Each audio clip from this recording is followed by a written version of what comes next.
いいよ。 OK です。じ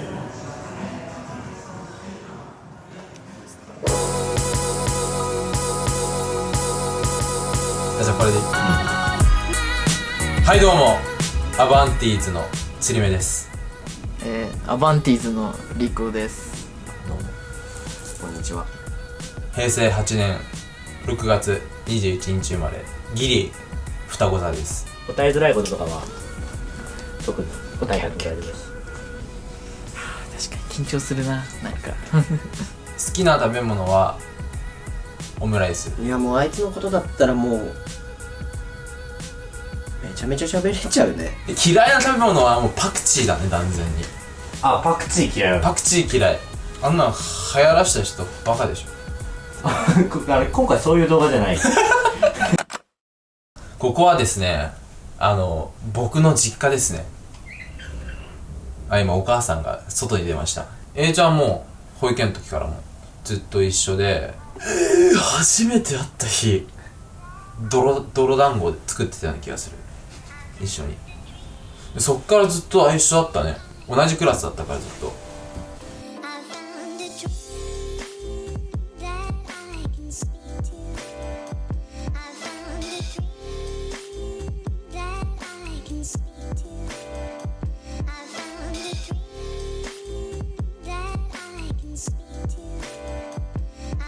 で、空が小学生の時にあった。空転校してきたんだよね、こっちに。俺小学校の時に初めて仲良くなったのが A ちゃんと、あと歯医者さんのヨッシーって子だったの。確か図書館でなんか健康診断を待ってる途中にあいうえお順でさ、 A ちゃんとすごい近かったの。あとおだから普通に話して仲良くなって、毎年クリスマスパーティーしてたのよ A ちゃんと。毎年俺んち集まってみんなでケーキ作って、で一人一つクリスマスプレゼント買ってきて、3人で交換したりしてて、すごい仲良かったかな。小学校の時はほぼ毎日遊戯をしてたかもしれない。青春が遊戯王だったから、なんか週末になると隣町に行って、そのカードショップがあるんだけど大会に出て、結構習い事が一緒だったんだよ。あ、そうなんだ。何やったの？太鼓。 A ちゃんのお父さんがやってて、それになんか俺も通ってたっていうか、3人でなんか太鼓叩いてた。絵とかうまかったし、あとまあなんかスポーツ少年みたいな、足速くて、あいつ野球、小学校の時に少年野球やってて、で多分なんだけど俺がサッカーやってて楽しいって言ってたから、じゃあ俺もサッカーするわって言って、なんだろう、最初なんかプロレスごっこして仲良くなった気がするなんかよく取っ組み合いじゃないけど、なんかプロレスごっこをなんか学校の廊下とかでよくやってて。でもね、今思い返すとクレイジーだったね、結構。4人の中でも一番クレイジーだったかもしれない。一番中学校始まって1回目の授業であいつ先生に怒られたんだけど、あいつだけ筆箱が虫かごだったっていうのでめちゃめちゃ怒られてたし、だから筆箱があいつだけ虫かごだったの虫かごに鉛筆とか入れてて、先生にそれでまず怒られて、1限目で怒られて、で次の2限目でまあなんか数学の授業だったんだけど、みんなの式をこう合ってるかなって言ってこう、回ってる時に A ちゃんのとこで止まって、お前何してるんだって言って、その時 A ちゃんはなんか手と手の間にボンドを塗ってて、でグーにしてずっとこうやってたの。僕はドラえもんの気分になってるんですって。俺、バカだなーっておとなしくないグループの集まりがアバンティーズ。まずなんかサッカー部を中心になんか他のおとなしくなさそうな人たちが山とか川とかしかないから、川に遊びに行って川に飛び込むところを動画撮ったりしてて。アバンティーズの前に29世紀少年っていうチャンネルで動画を投稿したんですよ。てかなんでその名前にしたかわかんないんだけど、29世紀少年っていうグループでネットに顔出すのは怖いから仮面つけて、で顔出ししなかったの。最初の何本かはその中学のジャージ着てたから、ここに名前が書いてあったんだけど川に俺のゲーム機を投げる動画と、滑り台から降りてくる動画と、あとなんかチャリで爆走する動画みたいなロケットメントスコールあれ俺映ってないけどあれカメラしてたんだよね。だからちゃんとこうメントスコーラが飛んでいく様をこうちゃんと追っかけて、メントスだけ残って飛びます。そしたらこれみんな友達と美味しく食べましょう。YouTube 活動始めるときに名前が必要だってなって、まあ、ソロが適当にそうビートたけしみたいになんか適当に言ってって、柳瀬、隼人、春馬、ロシア、それと今の4人かな。釣り目で陸王で、エイちゃんは昔は神で、エイちゃんは高校の時にその神って名前が嫌だったから、その時のセカンドチャンネルになんかこっそり解明しますっていう動画出して、まあ嫌だよね神は。なんか確かね、A ちゃんが一人で撮った動画なんだけど、We Are the World をなんか一人で歌い切るみたいな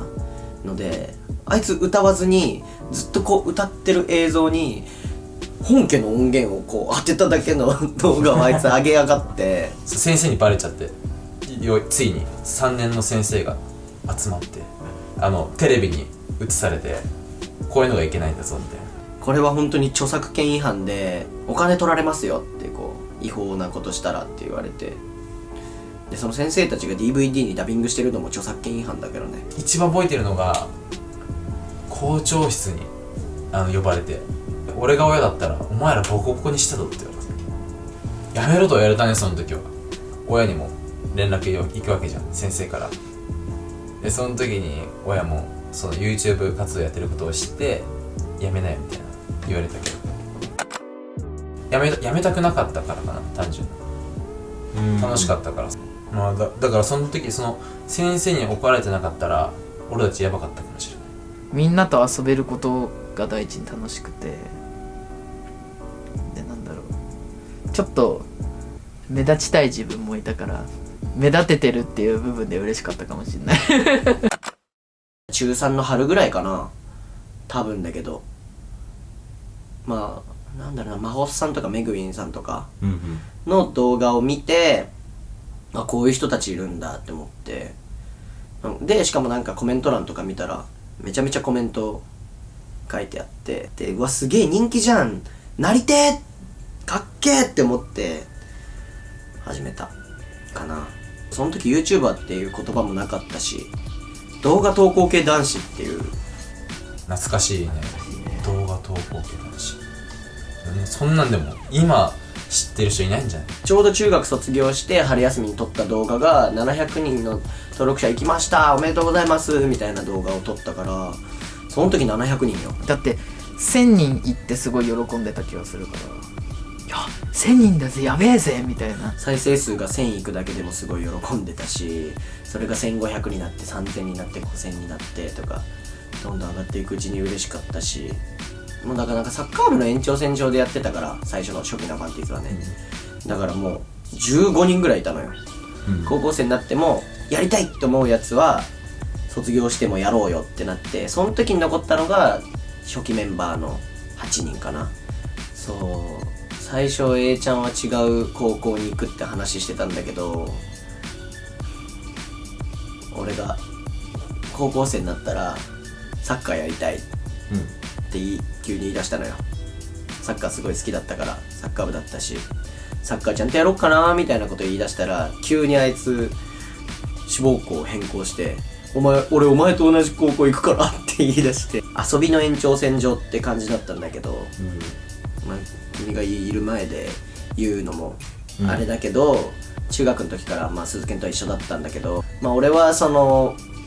高校1年生の時かな、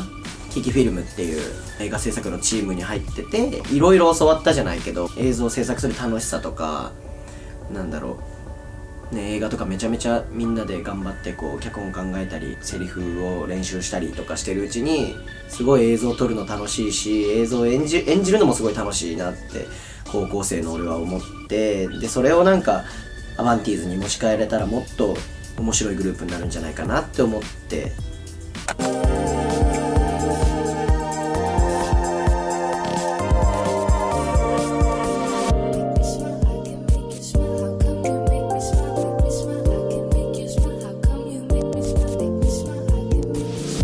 高校3年生ぐらいからガラッと変わって、やっぱドラマ作ったりしたいねとか、思っていろいろ作り始めたきっかけかな。先輩、何？俺やっぱあの人と仲良くなれそうにないっす。は？なんで？怖いじゃないっすか。どうやって先輩みたいなのが仲良くなったんすか？お前まず失礼か。すいません。夏の幻想は幻想に剣を遂げ、季節がただ巡り巡って。それまでそういう考え全くなかったし、ただ日常のバカやってるのを映してるだけだったから、まあそれもそれで面白いんだけど。そう高校は別だったんだけど、そのアバンティーズを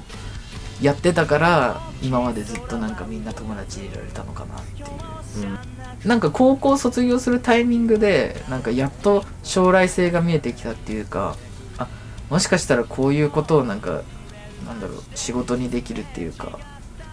こういうことでなんか好きなことして食べていけるようになるのかなっていうのが見えてきて、でもそれでもまだなんか就職しないでもうそっちでもう完全にそっちで本気でやるっていう考えがまだできてなくて、当時はやっと可能性が見出せたぐらいで、とりあえず就職してなんか本当にできそうになったらやめてもいいかなって感じで、普通に就職した方がまあ安定はあるんじゃないかっていう、そのなんだろうな、安定かなんだろう、その不安定だけどめちゃめちゃ自分のやりたいことどっち取るかっていう。まあでもちょっとなんか8人から4人になった時はやっぱ寂しかったっていうか、でもあの時はでもなんかちょっと A ちゃんになんか一緒にやろうよってなんかもらった記憶はある。普通の大学生も嫌だったから。やっぱり一番記憶あるのは東十条に移ってから今までの記憶が一番あるかな。なんだろう、明確にこう YouTube をやりたいっていう気持ちが芽生えた瞬間でもあったし、頑張ろうって4人で一丸となった瞬間でもあったから、毎日毎日が記憶に残ってる。土日なんか動画撮ろうぜって言って集まってたから、なんか今までずっと仲良かったのかなって、A ちゃん家に集まってた主に A ちゃん家でなんか結構働いてたからめちゃくちゃ忙しかったけど、それこそ土日休みなのになんか休めないのと同じだから、でもなんか楽しかった。それがこういうことでなんか生きていけたら素晴らしいなっていうのを思っててね。もうちょっとちゃんとしなきゃなと思ってるけどここにいた時まだ働いてたから、なんで本当に休日しか来てなかったけど、でもやっぱでも土日はいたから、なんかここら辺お昼とか買いに行ってたかもしれない。活動し始めた場所でもあると、なんか A ちゃんがなんか上京してきたタイミングでそこの部屋でなんか活動してて、始まりの地で1年ぐらいかな。すき家が近かった一番。なんだろう、和食屋さんなんだろう、魚料理屋さんかながあって、そこめちゃくちゃ A ちゃん好きだった。A ちゃんっていうかみんな好きだった。懐かしいここに池袋に住んでる時になんか会社を辞めるかどうかみたいな、なんか A ちゃんが背中を押してくれた感じが。芸術劇場ここね、なんか A ちゃんちょくちょく見に行ってたらしいけど俺見に行ってないあ、今見て西口公園さ工事中になってんので、池袋だったからめちゃくちゃなんか動画の買い出しとか便利で、よく歩って行ってたの。そう、まさにここなんか夜どっか飲みに行くかって時にもここの横断歩道を絶対渡る。そう、ここら辺ねめちゃくちゃ行った。怪しいお店がいっぱい。ここに住んでた時が A ちゃんとの思い出多いかもしれない。俺割と暇だったからよく家に2人でいたし、そう辞めてから結構2人で遊んでたりとかしてで、なんかこれからなんかこういうことをしていけたらいいねとか、なんかりっくんこういうことをやってみたら的な感じの話もしたし、でもまあ普通に飲みに行ってたわいもない話をしてたことの方が多かったかもしれない。まあでもみんなで頑張ろうって気持ちになった瞬間でもあったんだけど、正直今だから言うけど、大学 1,2 年の時はめちゃめちゃ A ちゃんと仲悪かったの俺。A ちゃんは専門行き始めて、俺大学行き始めて、でなんかお互い時間もないし、でなんか A ちゃんの専門って確かめちゃめちゃ厳しくて、朝から晩まですごい授業あって、でも俺大学だから、まあ大学も忙しくないわけではないんだけど、まあ専門とかに比べたらめちゃめちゃこう時間はあるっちゃ時間あるわけで、やっぱそういう時にこうなんか A ちゃんは多分余裕がなかったんだと思う。すごい多分ぶつかったし、めちゃめちゃ喧嘩したかな。空と一番してたかもしれない。あしてた記憶はある。結構普通にメールでやればいいのにツイッター上で喧嘩したり俺もやっぱ大学生だから遊んじゃってた時期もあるし、そういうのが重なって喧嘩になったかな、めちゃめちゃ。今となっちゃ俺がめちゃめちゃ悪いんだけどね。でも一回なんかほんとくだらないことで言い合いしたのが、なんか俺がなんかすごい風邪ひいて体調悪くなって、でなんか A ちゃんがなんか病院行きなよみたいな。いやでも病院なんか俺病院もう行くのだるいぐらい体調悪かったから、ちょっと1日だけちょっと寝かせてって言ったら、いやいやいや行け行けってずっと言ってきてでちょっとイラッときてお前だって調子悪い時病院俺行けって言ったのに行ってなかった時あったよなみたいな。それなんか人に落ち着けてくんのちげえだろみたいな言ったら、なんかいやインフルエンザと俺なんかうつったら嫌だからみたいな、こんなずっとなんか寝てて休まれても困るしみたいな、いやお前だってそういう時あったじゃんみたいなでなんか言ったら、お前そういうなんか言い返せる元気あんじゃんみたいな。何の日だったっけな、すごい悔しかった日があったんだよね、多分 YouTube で。すごいうまくいかないことが一個あって、ですごいなんか悔しい気持ちになったりとかした時に、まあいろいろ話して、そっからちょっとなんか気持ちが変わったというか、すげえいいもの作りたいっていうのもあるし、もっと上に行きたいって思った。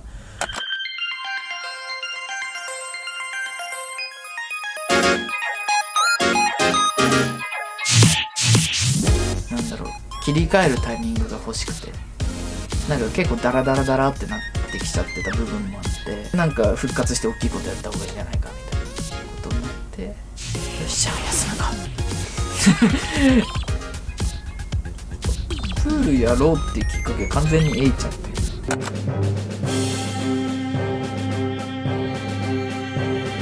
はい、ということで、はい、リビングのプールが完成しました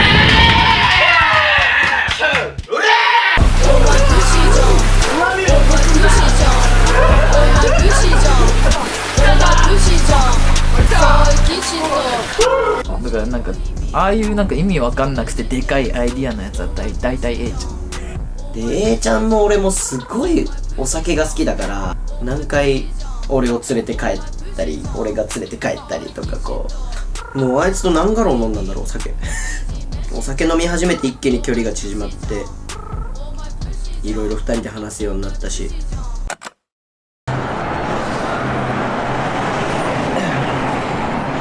いやでもめっちゃここら辺来たかも。なんか普通に渋谷と原宿はめちゃめちゃこう服買いに来てたから、めっちゃ通った。ここも何千回ぐらい通ったかもしれん、ここは。いやでもなんかあそこでね、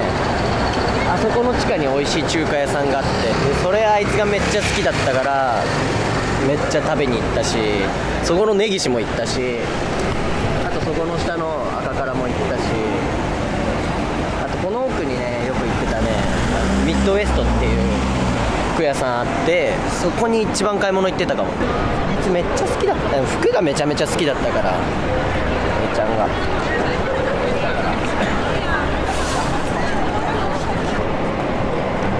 なんか服買った帰りに一緒にタバコ吸ってた場所がある。公園があるんだけど、なんかずっとねメビウス吸ってたんだけど、A ちゃんはね、なんかサイパンに行く途中の空港でこのピースに変えたの。急に銘柄変更して、でそのまんま俺持って帰ってきて、ここまで吸ったんだけど、まあなんかミリ数も多いのと吸い切りたくないっていうのもあるから、まだ大切に吸ってる。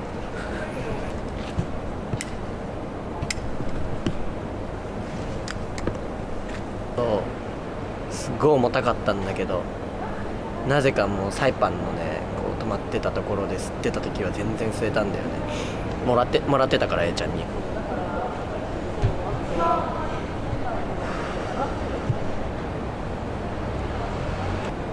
でも視聴者のみんなに分かってほしいんだけど、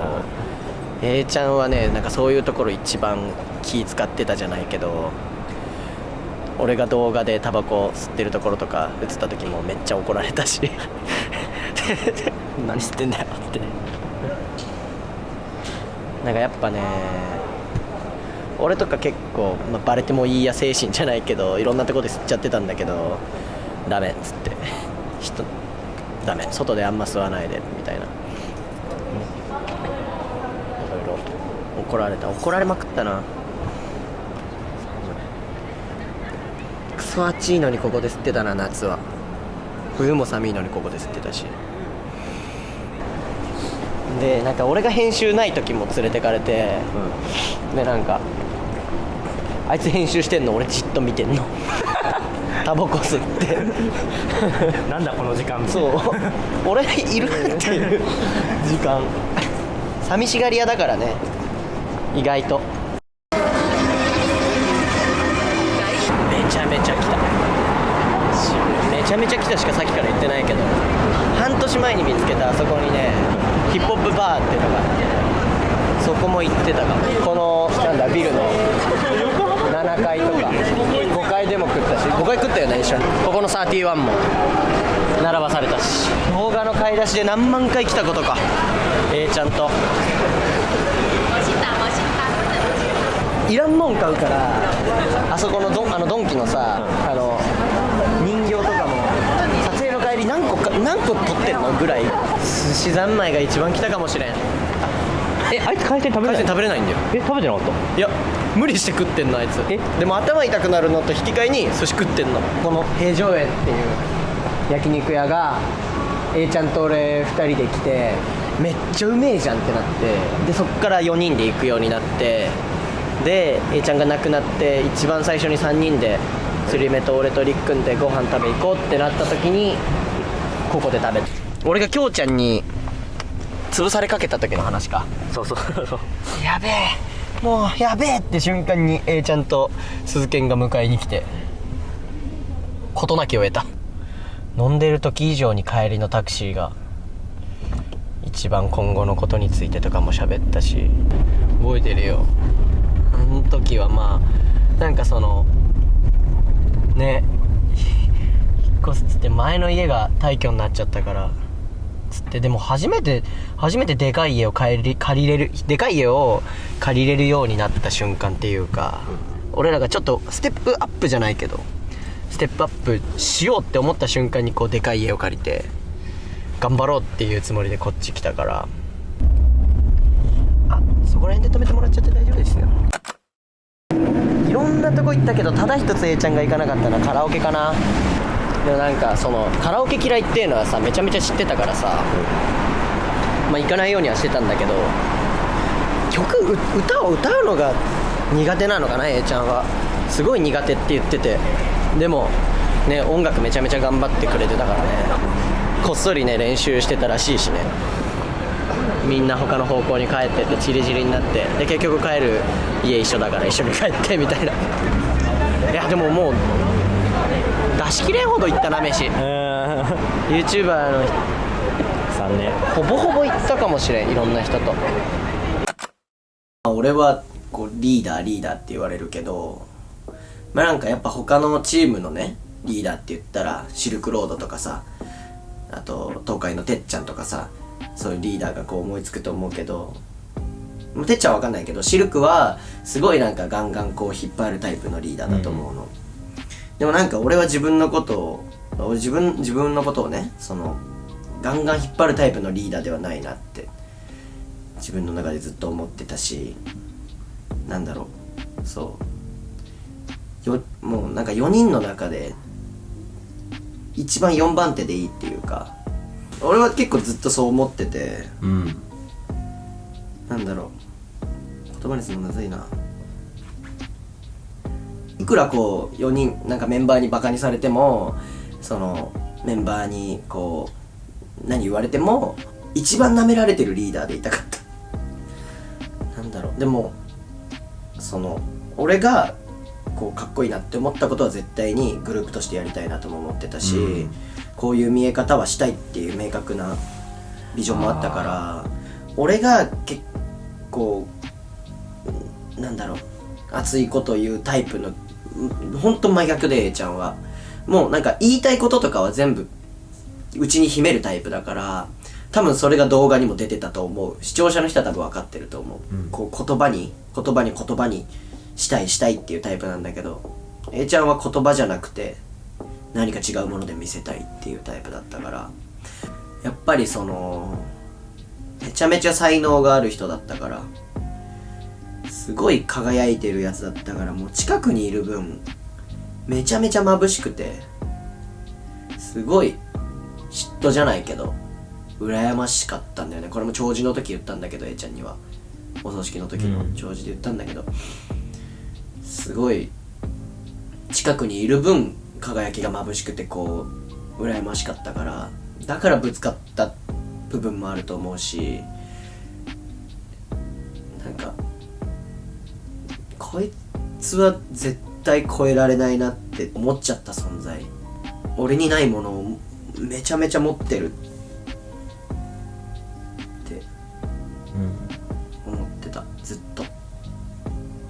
本当にこれも悲しくなっちゃうけど、こうなんかさ、数珠のマークみたいなのあるじゃんの、白と黒じゃないけど、本当になんかそういう関係性だったと俺は思ってる。 A ちゃんがどう思ってるか分からんけど、だからすごい俺も頑張っこう、ね、あいつの才能に追いつこうと頑張ってもなんだろう、何も言ってくれないというか、そういうところでなんかすごいイライラしちゃった部分もあったし、だからこそ俺はめっちゃ言葉にしていろいろ伝えたいと思っていろいろ言ってたんだけど、あんま何も言ってくれないから、なんか本当に好きなのかなとか俺のこと本当に好きなのかなこいつとか思ったりして、めっちゃ喧嘩してたんだけど、この2年は違かったね。なんだろう、すごい言ってくれるようになったんだよね、A ちゃんが。なんか空のこういうところは尊敬してるし、こういうやつだと思ってるし、なんかっていうのを、しかもなんか俺にはやっぱたまにしか言わないんだけど、メンバーとか後輩とかにすごい言うようになりやがって、人づてで聞くのが一番ずるいじゃん。そんなんお前ふざけんなよって感じだよね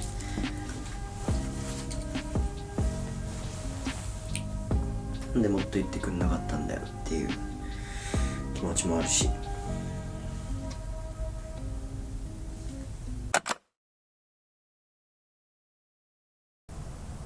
子供に戻れる場所、動画見てると分かると思うんだけど、なんかね、俺たちもう22歳だけど、あんなにはっちゃける時って普段ないしね、私生活でやってたら気持ち悪いじゃん。だから撮ってる時はなんか、なんだろう、子供の頃に戻れるっていうか、そういう感じはあるかな、やっぱり。やっぱその世代別に撮ってる動画多分俺の中では違ってる。俺の中ではやっぱ年を追うごとに撮ってることは全く違ってきてると思ってるし、なんかそれを探り探りこう撮っていくのがすごい楽しかったし、あとやっぱり人間だから誰かに褒められたり誰かにこう称賛されたりやっぱ応援してくれる人が増えたりしてくるっていうのはすごいモチベーションだったし、なんかねリプライとかさ、YouTube のコメントとか一つ一つがすごい嬉しかったから、今でもそうだけどやっぱ動画を出した直後はコメントバーって読むしリプライバーって読むし何度もこうリプライスクロールしてこうやって見るしもうネットストぐらい見てるから俺はだからやっぱ周りの人のおかげじゃない？なんか臭い言い方しちゃうけど、応援してくれる人とか見てくれる人がいなかったら多分ここまでやってないと思うし、嬉しいことに人気が出てきて、そうもだし、なんかやめるのもったいないなっていう感じもあったし、撮影してる時かな。まあでもなんかその動画出した後のその視聴者からの反応もめちゃめちゃ面白いっていうか、それを見るのも楽しいし、あとやっぱ作るその過程かな、やっぱここまで続けたものはやめられないなっていうのもあったしね。こんな続けられるとも思ってなかったし、正直こうなるとも思ってなかったから、もちろんプライドは持ってやってるけど、しっかり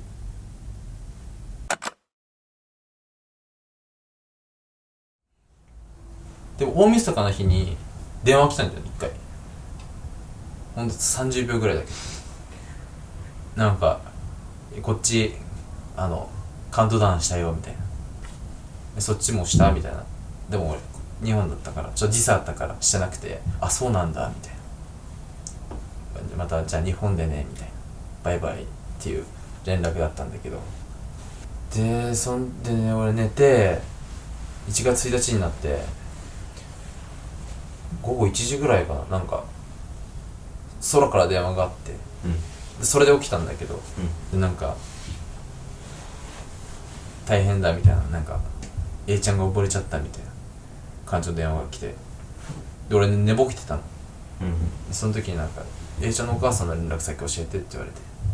直接 A ちゃん家に実家に行って、でも向かい最中にその何回か電話来て、でも電波が悪かったんだけど、なんかでなんかまた何回か電話してたら、ちゃんと繋がった時に、そのなんだろう、死んじゃったよっていうことがもう一回聞いて、でその時になんかみんなの泣き声も聞こえたの、電話越しから、多分空とかかな。でこれで本当なのかなって、何が起きてるか分かんなかったね。でもあれだな、でも一番実感したのは1月3日にアバハウスに集まった時かな。1月は長かった。なんかな、あんまりなんか実感が湧いてなかったっていうか、日本なんだろう、旅先っていうなんかあまり現実的じゃない、現実味がないところに行ってた気がしてて、自分がずっとなんか夢うつつっていうか、あまり現実味がなかった。でも逆になんか日本に帰ってきてなんかいろいろやってるうちに、本当にいないんだなって思うことが最近増えてきた。逆に最近なんかそのそういえば A ちゃんいなかったんだな、こういうことなんか A ちゃんにちょっと言おうかな、そうだもういないんだみたいなことが最近すごく多くなってきて、なんかもしかしたらなんか今やっと気づけたのかなっていう、いないことに、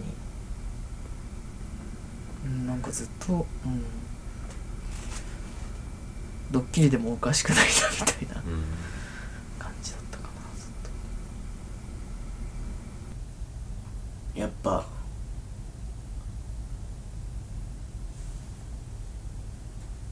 正直他のメンバーはどう思ったかわかんないけど、サイパンで1月1日のことがあって、なんか俺が一番最初に浮かんだのは、まあその時って実感もクソもない状態だったんだけど、なんか一番最初にこう浮かんだのが A ちゃんの好きだったものっていうのが一番でかくて、俺はその A ちゃんと YouTube のことについて、生活のことについて A ちゃんが一番好きだったものってなんだろうって考えた時に、多分この YouTube だし、この4人だし、だからそれを絶対なくしたくないって思ったし、これをなくさせたら A ちゃんが一番悲しむって思ったから、もう A ちゃんが亡くなって5時間後にももう俺は絶対やるっていうのは決めてたかな。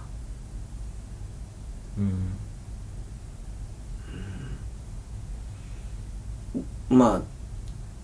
あ悲しみ決意みたいな連鎖がもう1月中はずっとこうあったけど、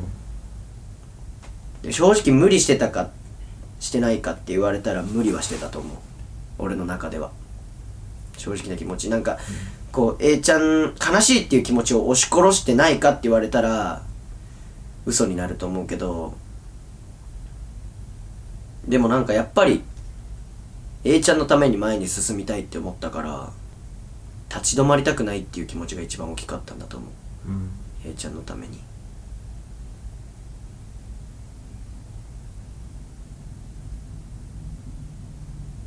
だからなんかその多分まあ1月も本当に死ぬほど悲しかったし、めちゃめちゃ悲しかったし、多分この先もことあるごとに悲しさって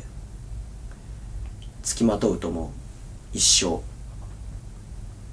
でもあいつのために立ち止まらないっていう決意はある今。一番最初に東京帰ってきたのが俺だったから、俺の心の中では固まってたから、まあ3人と話すまでは絶対決めるべきではないと思ってたし、3人がやらないっていう残りの2人がりっくんとみっくんがやらないって言ったらやらないつもりだったし、でももし2人がやりたいって言ってくれたら絶対 A ちゃんのために前向こうって思ってたから、だから2人と一緒になる瞬間までは今できることを全力でやろう。やっぱりずっと一緒にいてくれてありがとうっていうことかな。なかなかやっぱね、なんだろう、こんな十何年もいるのってなかなか考えられないから、ね、周り見てるとなんか喧嘩とかでも離れちゃったりしてる人も見かけるし、やっぱその中でなんか長い期間いるのって普通じゃないっていうか、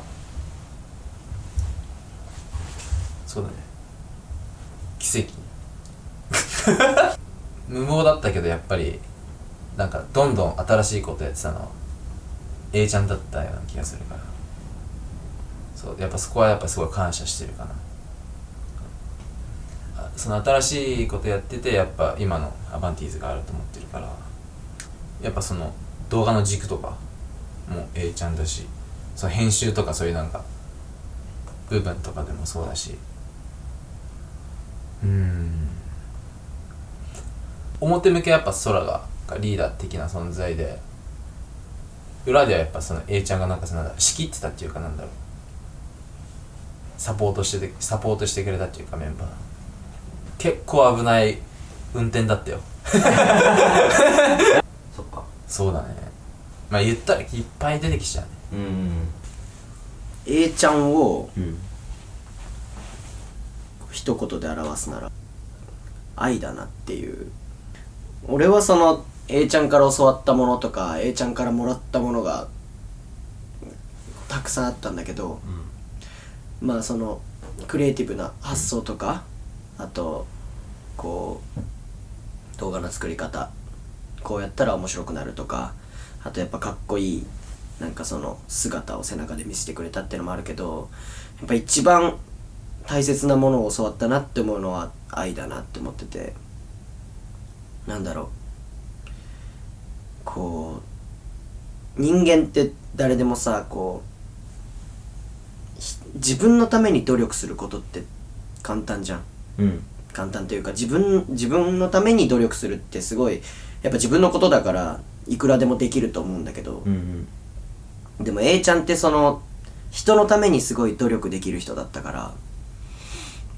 例えばりっくんが結構落ち込んでたらりっくんのために何ができるんだろうとか、どうやったらりっくんが元気になるんだろうっていう努力もしてたし、例えばみっくんが落ち込んでる時もこうやったら方がいいって思ってたと思うし、なんか、まあ、やっぱなんかこう例えばコンビニに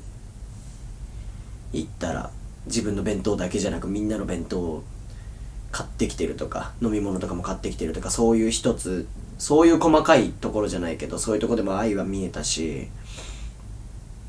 なんかね、すごい当時はうざかったけどやっぱ朝まで飲んでたりしたら何やってるの早く帰ってきなよとか、そういう一つ一つも多分愛だったんだと思うし、こう人のことを第一に思いやって何かをできる人っていうのはあんまいないと思うし、だからすごいかっこいいなって思った、改めて思い返した時に、すごいそういう人に A ちゃんみたいな人になりたいなとも思ったし、やっぱ今でもずっと羨ましい憧れかな。も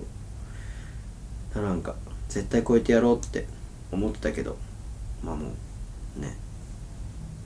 ずるいよな。嫌なとこっていうか、まあクソだよ。あ、根本にはクソだった。根本はクソなんだけどクソなんだけどクソ最高なやつでもあるんだよね。なんかやっぱ奇想天外なやつだったから、うわクソって思う瞬間めっちゃあったけど、まあでもそこがすごい良かったのかな。良かったし面白かったしね。基本クソなんだろうね、やっぱりなんか今までなんか俺めちゃくちゃ後ろ向きで、なんかちょっとなんだろう、失敗するとうわーってなっちゃって、なんかじゃあ次やればいいやっていう風になかなかなれなくて、そういう点でなんかめちゃくちゃ A ちゃんに心配かけてたから、なんかもうそういうのやめようかなっていうのは思ったもうちょっと自分頑張って大人にならなきゃなっていうのは、ちゃんと責任を持てるようになりたいっていうのは、みんな個々を強くしたい、なんか個人でこういうことなんて言ったらいいの、個人でできることをちゃんとやってほしいっていうか、なんかアバンティーズだけじゃない、あれやってるソラチ、あれやってる釣り目、あれやってるリクオが3人集まってアバンティーズなんだみたいな、なんかアバンティーズの人が何々やってるよねっていう感じじゃなくて、何々やってる人がアバンティーズなんだみたいな感じになっていけたら、なんかめちゃくちゃいいかなって。結構具体的だねなんかもう今から打ち合わせが始まりそう続けたいとはでも思ってた。ただどうしたらいいのっていうのが多かったかな。なんか今でこそなんか結構いろいろみんなで話し合って決めて、なんかじゃあこうしていこうってなってるけど、ことが起こった直後はなんかなんだろう、置いてかないでよみたいな、これからなんかみんなで頑張っていこうって話したばっかじゃん、どうしたらいいのみたいな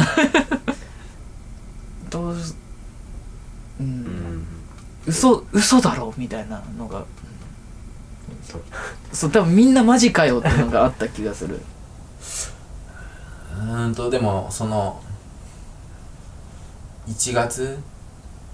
1日の時から1週間ぐらい経った時に今後なんかどうしていくかみたいなアバンティーズ考えた時にやっぱりなんか続けるのは正直なんか無理かなっていう思っちゃったんだよね。続けるのはその1月1日起きてちょっとした時にやっぱなんだろう、その時はでも気持ち的にも無理だったし、もう活動をするのが、あとはやっぱその3人になった時にやっぱなんだろう、想像できなかったし、やっぱなんかアバンティーズってなんか一人一人がなんだろう、みんなのなんか足らなかったところなんか補ってたっていうか、それで結構成立してた部分があったから、そうだね、なんか無理なんじゃないかなみたいな思ってたけど、でも周りからでもその時はなんか続けないみたいな言われてたけど、気持ち的にはやっぱ結構こう来ちゃってたから、その時は無理だって思ったんだけど、でも今はだいぶ落ち着いてきて、気持ち的に精神的にもなんかそうだね、落ち着いて考えた時にそうだね、なんだろ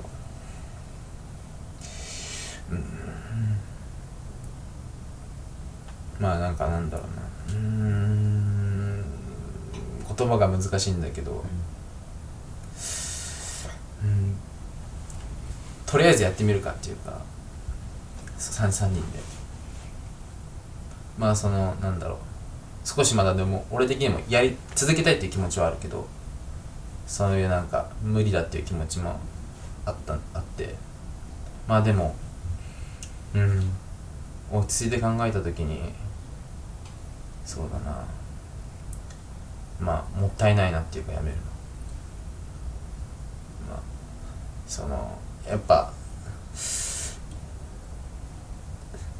Aちゃんが築き上げてきたものをそう簡単にはなんかやめれないなっていうか思ったかな、だからやめるとしたら今後続けていく中で決める感じかなっていうのが今の心境ですかね。でも今はでも続けるっていう決意があるので、でもあとは結構周りに支えられたのが大きいかな。でも友達とかそうだね、アバハウスに戻った時になんかもうめちゃくちゃ地元の友達とかYouTuber とか来てくれたじゃん。それが結構すごいやっぱ嬉しかったし、でもちょっとなんか嬉しかったけど、なんかちょっとなんかなんだろう、あの輪に A ちゃんがいないっていうちょっと苦しさもあったけど、でもすごい支えになった。俺の中では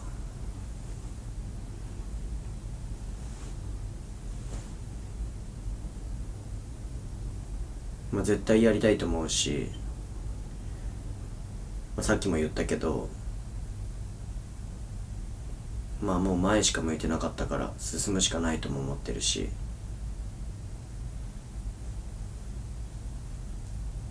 なんかすごいやつだったから、あんだけすごいやつだったから、なんか俺らがもっともっともっと大きくなってもっともっとでかいことやって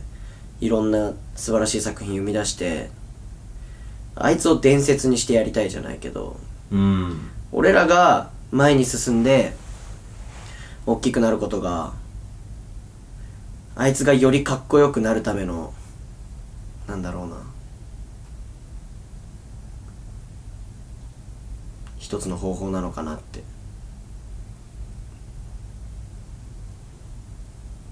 消えたりしないと思う絶対、っていうか消えたりしない、消したくない。なんかあいつをずっといろんな人の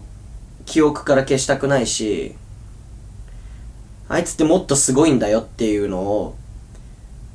この動画を見た人にも知ってほしいし、今後の俺らの動画を見て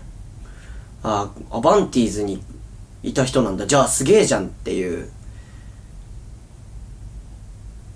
で過去の動画見たらやっぱ最強じゃんこいつっていう見られ方をしてほしい。もっといろんな人に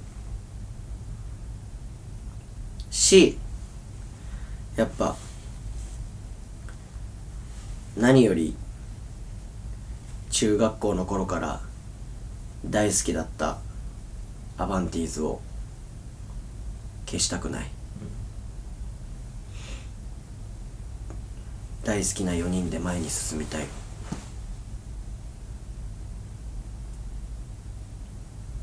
ですなんかこの1月すごいいろんな人に支えられて1ヶ月過ごしたから、なんだろう、いろんな人が俺とご飯行ってくれたし、いろんな人が俺らとご飯行ってくれたし、いろんな人が支えてくれたから、動画で恩返しをしたいじゃないけど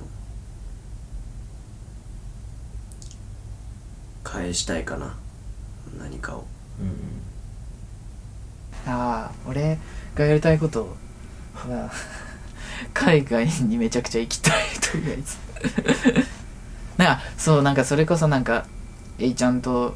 一緒になんか海外住むためにお金貯めるかみたいな、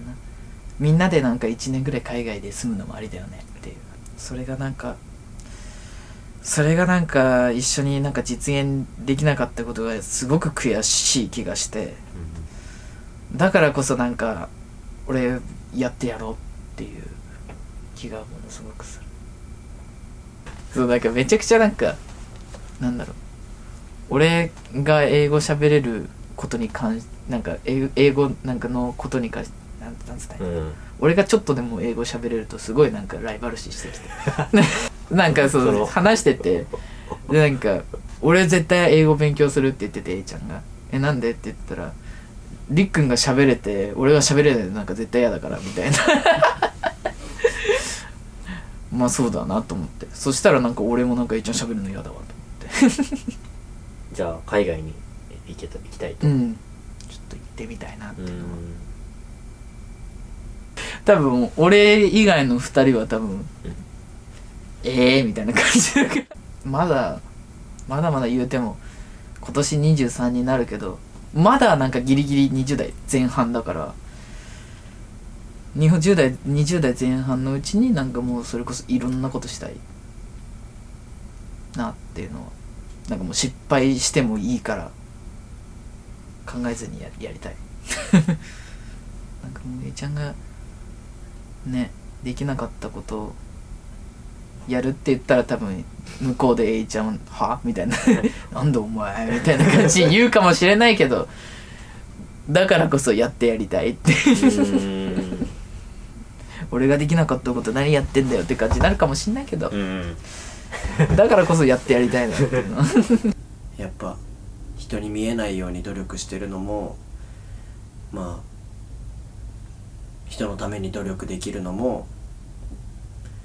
どんな人にも愛を持って接することができるのも全部かっこいいよね。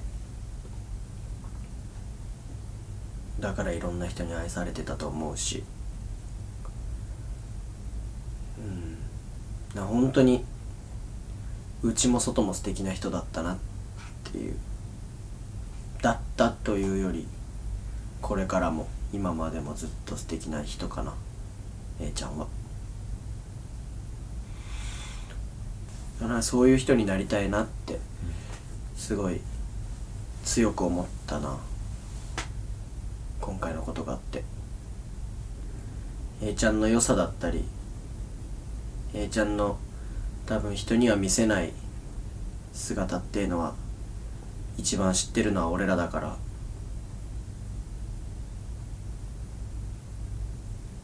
俺らが A ちゃんのその思いを引き継いで前に進むしかないと思ってる。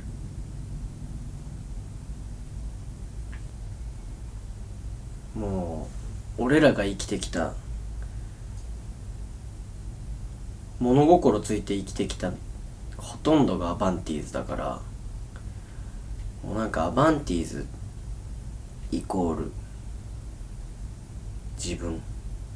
とか、もうそんぐらいって言っていいほど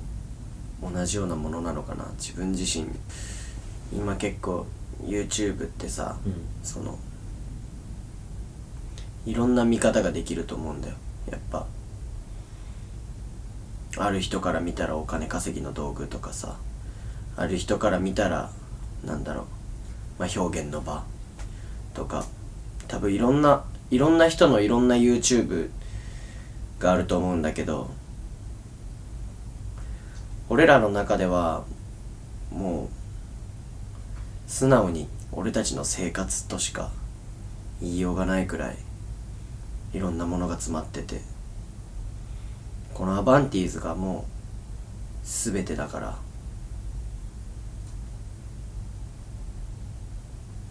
ずっと素直にアバンティーズと向き合っていきたいかな、YouTube とアバンティーズと。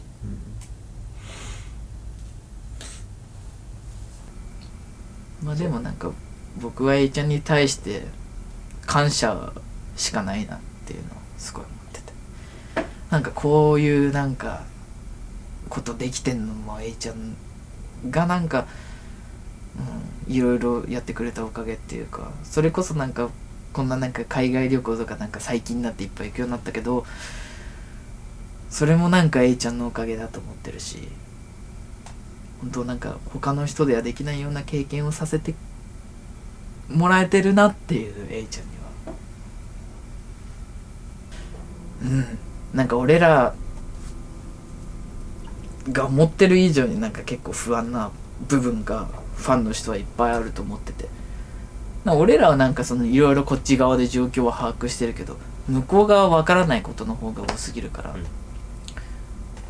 なんだその不安を突っ張す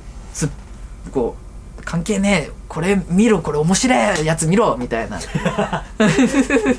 そういうのね。でなんか笑ってなんかその不安が吹っ飛ぶような動画を作ってみたいな、作りたいなっていうの。報告動画ではこれカメラ目線の方がいいかな。全然何でもいいよ。報告動画ではなんだろう、すごい暗いイメージだったと思うんですけど、なんかその顔とか表情とかでもまあ仕方ないんだけどね、あれは。でも実際はなんかなんだろう、私生活はだんだんみんな元気になってきて、なんならなんだろう、泣いてる時よりも笑ってる時の方が多分今はもう断然多いので、そうですね、安心してくださいすごい大げさな言い方しちゃう、大げさな言い方かもしれないけど、俺はもう俺の中には A ちゃんがいると思ってるし、 A ちゃんの気持ちも A ちゃんのやりたかったことも A ちゃんがかっこいいって思ってたことも全部俺は分かってるし、全部理解してるから、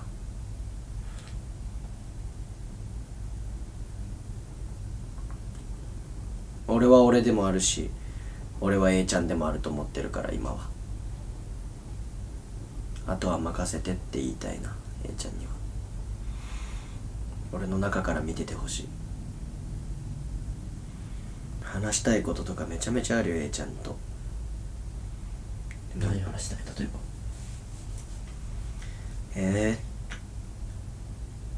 ばまずぶん殴りたいかなお前っつってまたお酒飲みたいし、すごく A ちゃんに感謝してる。いろんな人も悲しい気持ちになったと思うし、でもその中で俺たちを支えてくれた YouTuber の仲間だったり、地元の友達だったり、高校の同級生だったり、親だったり、視聴者のみんなだったり、そういう人たちは絶対に大切にしないとダメだなって思うし、一生守りたいな。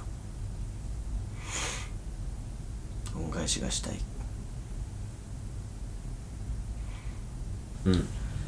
最初辛かったのはあるじゃん。最初の1月の一番最初、辛いなって思った瞬間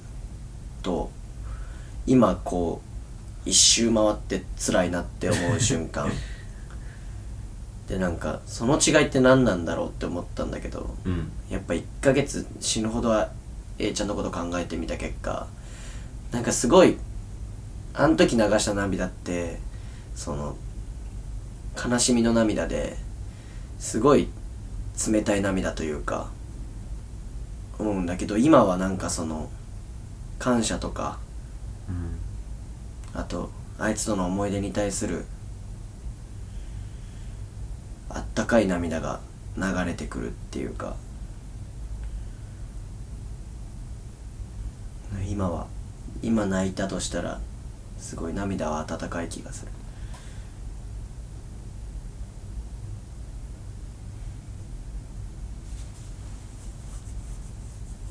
嘘偽りなく、そんな気持ちでいっぱいかな。多分なんか今日結構ずっとこのテンションで喋ってるけど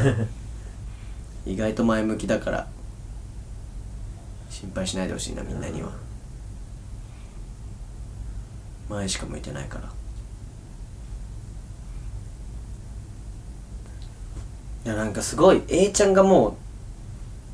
俺の中にいてくれてる気がするから、強くなった気分なんか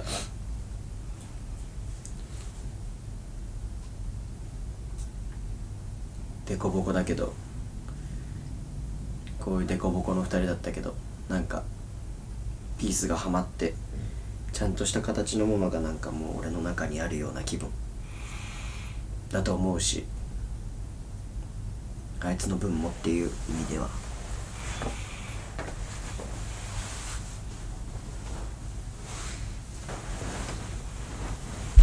痛い。朝になったね。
ああ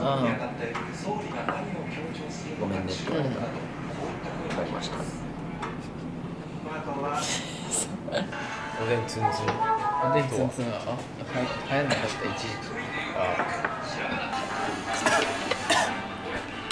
あと普通に辛いよ、大丈夫な。そらちゃんのだけ少し軽く、あと普通によ。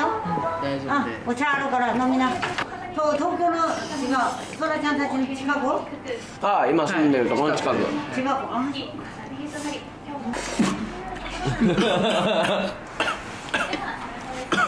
だね、お前米粒飛んだぞ。ごめんなさい。今日お昼ね、忙しかったからいろいろね、甘めの食べる人いっぱいいた。ああ。甘めの入れるんだけど、それもまあ鍋に入れてないで。